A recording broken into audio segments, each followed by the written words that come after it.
Inácia de Melo Braga nasceu em 26 de agosto de 1921, em Santa Cruz, subúrbio do Rio de Janeiro, então capital federal, no estado da Guanabara. Lá vivia num sítio com a família de modestos imigrantes portugueses e italianos. Ela era filha de Américo Fernandes Braga, português, e Elzira de Melo Braga, brasileira.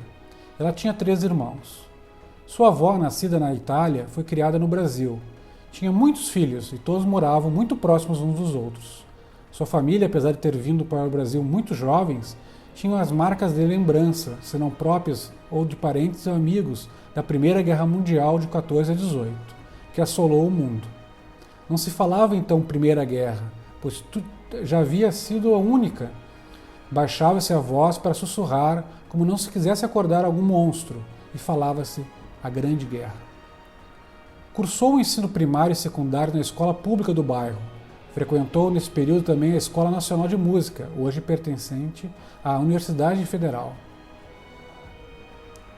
Nos anos de 1941 e 42, fez o curso complementar para medicina no Instituto Lafayette, na Tijuca. O mesmo ficava distante de Santa Cruz, sendo que suas aulas começavam às 8 da manhã em ponto.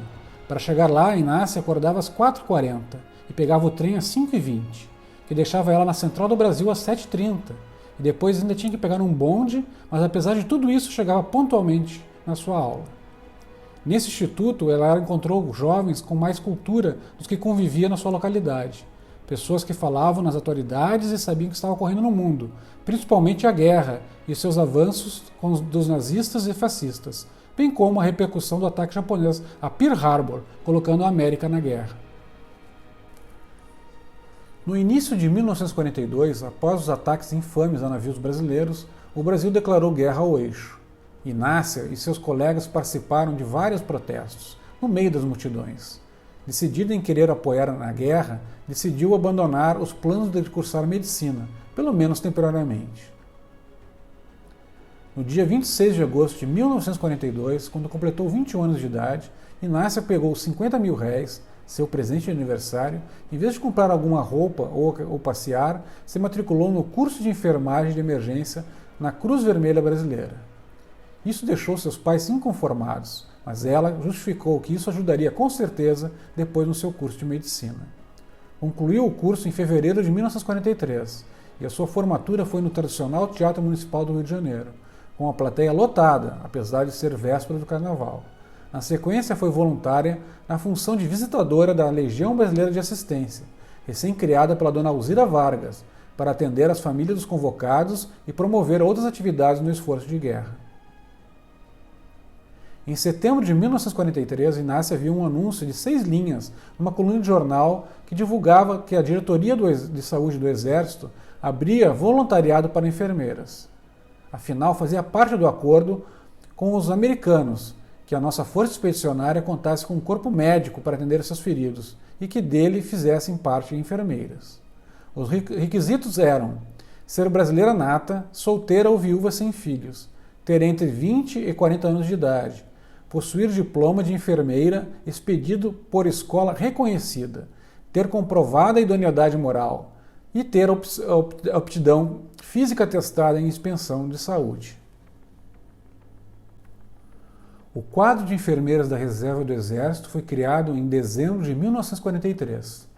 Inácia e sua prima Neuza de Melo Gonçalves se inscreveram no início de 44, no CEERE, Curso de Emergência de Enfermeiras da Reserva do Exército.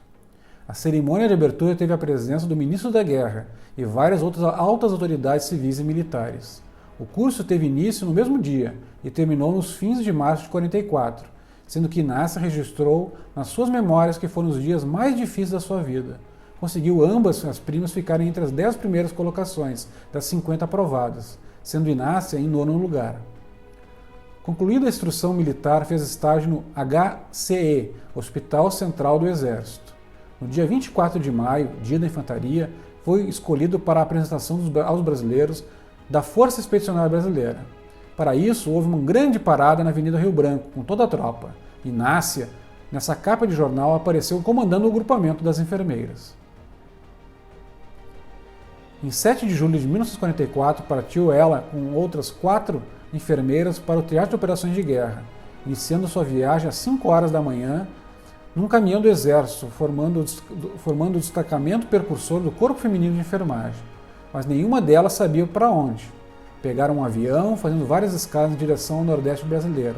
Chegaram a Natal e depois atravessaram o Oceano Atlântico, em direção à África. Após muitas paradas no norte da África, estavam com seu destino descoberto, Nápoles, na Itália, chegando praticamente junto com o primeiro escalão da FEB, que vinha pelo mar de navio. No total, foram 73 enfermeiras, sendo 67 da FEB e 6 da FAB, que foram para a guerra na Itália. Entre julho de 44 até o final da guerra, em maio de 45, serviu sucessivamente desde salas de cirurgia a enfermarias de choque, até enfermarias clínicas atendendo feridos já em recuperação em hospitais. Inácia serviu no 45º General Hospital de Nápoles, o 132 Station Hospital de Nápoles também, no 38 Evacuation Hospital em St. Lucie e posteriormente em Pisa e no 16º Evacuation Hospital em Pistoia. Em novembro, no início de um rigoroso inverno europeu, Inácia estava no 7º Station Hospital em Livorno, onde acumulou a função de subchefia da equipe brasileira de enfermeiras. Entre novembro e dezembro de 44, as forças brasileiras e norte-americanas tentaram por diversas vezes derrotar a 20ª e 32ª Divisão de Infantaria Alemã na região de Monte Castelo. O primeiro ataque dos aliados, no dia 24 de novembro de 44, não foi bem sucedido, devido a um erro de planejamento, o que resultou na retomada da área pelos inimigos, exceto no Monte Belvedere, que foi retomado novamente pelos inimigos no dia 28 de novembro. No entanto, os alemães estavam muito bem entrincheirados em posições elevadas, o que tornava muito difícil a aproximação das tropas brasileiras. O ataque do dia 29 de novembro de 44 contou com a 1ª Divisão de Infantaria Brasileira, acrescido de 3 pelotões de tanques do exército norte-americano. Porém, as condições meteorológicas não estavam favoráveis aos brasileiros e nem aos americanos. Nesse dia, uma tempestade de chuva e neve caiu sobre o local e derrubou as temperaturas para 20 graus Celsius negativos. A condição climática foi atenuada pela sensação térmica, que ultrapassou os 30 graus negativos. Do alto das suas posições, os alemães podiam observar atentamente os deslocamentos das forças brasileiras e norte-americanas, pelos vales e sua volta, podendo orientar com precisão o seu fogo de artilharia. Em 12 de dezembro de 44 foi o dia que houve mais baixas da FEB, cerca de 150 mortes. As batalhas nessa data não obtiveram sucesso, o que levou o 5º Exército dos Estados Unidos, ao qual a FEB estava subordinada, a duvidar da capacidade do soldado brasileiro em cumprimento de missão. Inácia sentiu todos esses ataques com o crescimento do volume de feridos que chegavam no seu hospital. Em fevereiro de 1944 foi coordenado um ataque simultâneo com a 10ª Divisão de Montanha dos Estados Unidos. Ela atacaria o Monte de la Torráquia, um dos flancos dos brasileiros, eliminando assim uma importante posição defensiva alemã. Os brasileiros foram divididos em 3 batalhões, todos pertencentes ao 1º Regimento de Infantaria, o Sampaio. O 1º, o Batalhão Franklin, faria o assalto frontal. O 2º, o Batalhão Uzeda, seguiria pelo flanco direito. E por último, o Batalhão Sarnento ficaria na reserva, pronto para intervir onde fosse necessário. Como era de se esperar, a resistência alemã foi impiedosa, principalmente porque a 10ª Divisão de Montanha dos Estados Unidos não tinha cumprido sua parte na missão, que era conquistar o Monte de la Torráquia. Isso significou que, durante toda a manhã, os brasileiros sofreram um fogo inimigo oriundo de 3 posições diferentes. No dia 21 de fevereiro, os pracinhos da FEB, juntamente com o exército norte-americano, conquistaram a área onde estava localizado o Monte Castelo e romperam a linha gótica alemã. Em março de 44, Inácia conheceu um simpático oficial brasileiro, gravemente ferido na Batalha de Monte Castelo. Seu nome, Capitão Iedo Jacob Blaut. Ele havia comandado uma das companhias responsáveis pelo ataque final e a conquista do objetivo, mas seu sacrifício foi grande. Ele perdeu parte da sua perna direita. Em suas visitas frequentes aos doentes, falava com ele e sempre demonstrava admirável positivismo, dizendo que sua perna tinha sido muito bem empregada em prol da conquista do seu objetivo. Logo, ela sentiu uma grande afinidade por esse abnegado gaúcho, mutilado pela guerra com 27 anos de idade somente. Nas conversas, ele falava do sul do Brasil, seus sacrifícios e sua família, bem como todos os trabalhos que os alemães tiveram em perseguições durante as duas grandes guerras. Depois de um tempo, Iedo foi transferido com outros oficiais feridos para o 45º General Hospital, em Nápoles, e de lá para os Estados Unidos para continuarem seus tratamentos médicos, mas sempre que possível trocavam cartas e aconselhamentos. Inácio, num dia, foi entrevistado pelo Chico da BBC, um repórter da agência de notícias inglesa, e todos achavam que era inglês, apesar de falar português com sotaque. Mas na realidade era filho de ingleses e nasceu em Porto Alegre, no Rio Grande do Sul. Inclusive foi professor de inglês do Rui Moreira Lima, que mais tarde foi piloto de caça e herói do Sentapu na guerra.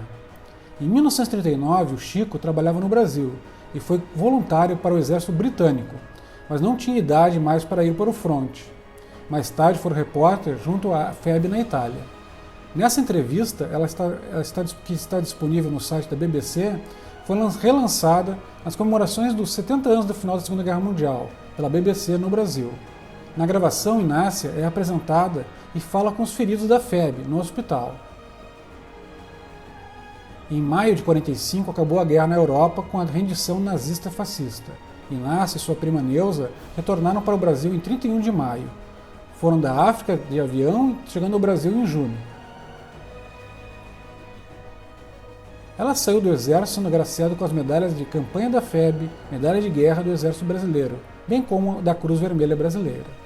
Logo após, retornou para sua Santa Cruz, como dizia, para a roça. Apesar de estar no Brasil, e Iedo ainda nos Estados Unidos, continuaram se correspondendo. Ele noivou com uma americana e depois de um tempo desmanchou o compromisso por incompatibilidade. Ela resolveu abandonar definitivamente a ideia de cursar medicina e em 1946 prestou concurso público e foi nomeada funcionária pública federal na Justiça do Trabalho no Rio de Janeiro.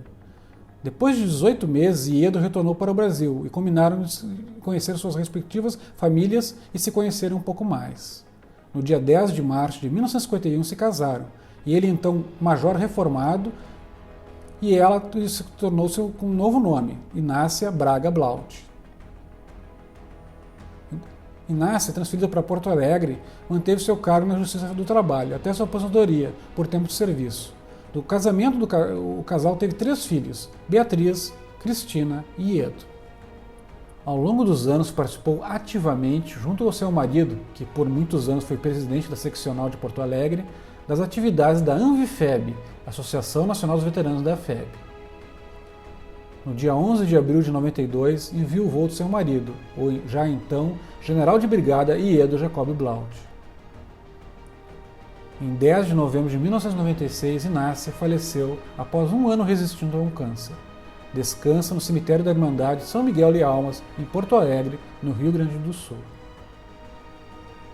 Inácia dedicou-se ao antigo projeto de reunir em livro as suas memórias e a sua participação como enfermeira da FEB na Segunda Guerra Mundial.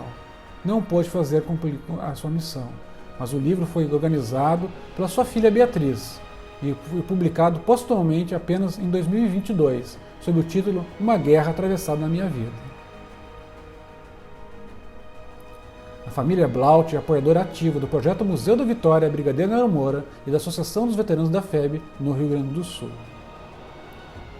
Nesse futuro museu, uma importante vitrine apresentará a história desse casal, heróis do Brasil, para que nunca sejam esquecidos.